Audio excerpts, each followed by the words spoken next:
Sauvons Madagascar.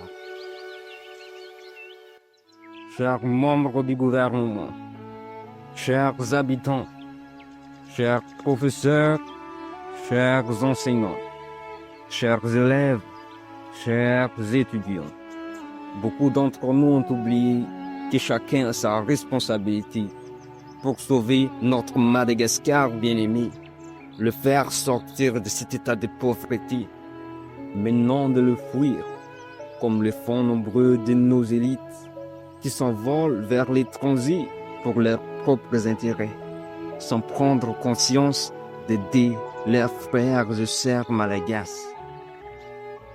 Si nous voulons tous les quitter, notre pays se trouvera abandonné. Mais ce qu'on a oublié, que les Européens se battaient entre eux pour s'emparer de cette terre incroyable qui avait tout ce dont nous avons besoin. Tout le monde faisait ses valises et courait vers l'Afrique. Puis ils s'organisaient pour s'assurer que l'Afrique et ce peuple soient dominés. Jusqu'aujourd'hui, rien n'a changé. Ils se battaient même pour partager les butins pris à l'Africain.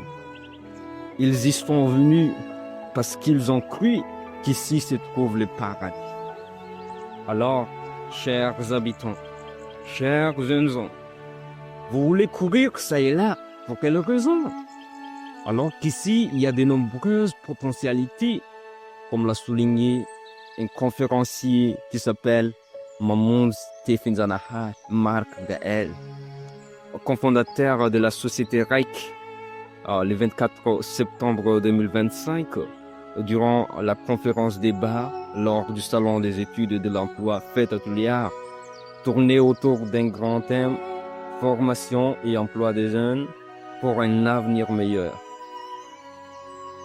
Souvent, on nous avait à répéter: commencez avec ce que vous avez. Dès maintenant, quoi que ce soit des idées ou des talents, afin de les transformer en argent. Il prenait comme exemple un jeune venant de Tuléar qui a commencé avec ses idées pour transformer les maniocs en farine, et c'est devenu maintenant une entreprise qui approvisionne presque tous les districts. Il nous avait aussi encouragé ainsi: les problèmes ne doivent pas être à fuir, mais doivent nous servir.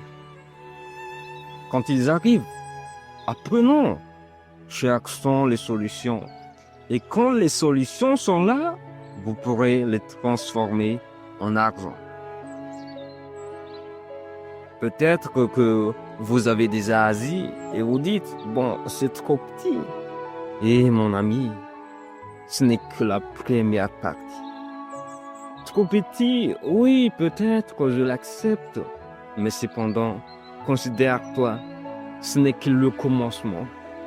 Voilà une chose que nous devons prendre en compte. Chacun de nos efforts compte. Chaque pas en avant donne force pour le suivre. Voici un message d'encouragement que je n'oublierai pas. Il a été utilisé par une dame nommée Ziven Viviane, employée comme secrétaire générale au sein du RENAFEP MADA lors du Salon des Jeunes et de l'Emploi. Chaque contribution, aussi modeste soit-elle, compte. Oui, c'est pas un mensonge. Souvenez-vous de cela.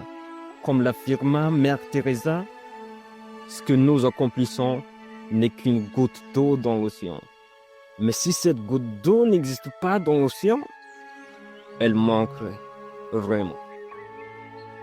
Mais avant chaque acte que vous allez poser, réfléchissez si cela va contribuer à sauver notre Madagascar bien-aimé, ou si cela va aggraver sa situation de pauvreté qui semble irrévocable, qui semble infranchissable. Souvenez-vous du peuple d'Israël. Il a dû traverser les déserts pour atteindre la terre qui leur a été promise par le Seigneur. Et les États-Unis d'Amérique étaient d'abord colonie britannique avant de devenir un pays puissant et riche. Et nous, les Malagasy, après l'histoire coloniale, ne pourrions-nous pas tenter aussi notre chance?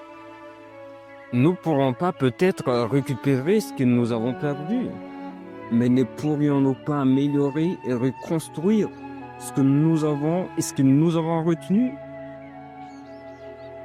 Ne pourrions-nous pas enfin bénéficier de la présence de nombreuses potentialités au lieu de laisser les étrangers les exploiter et les piller?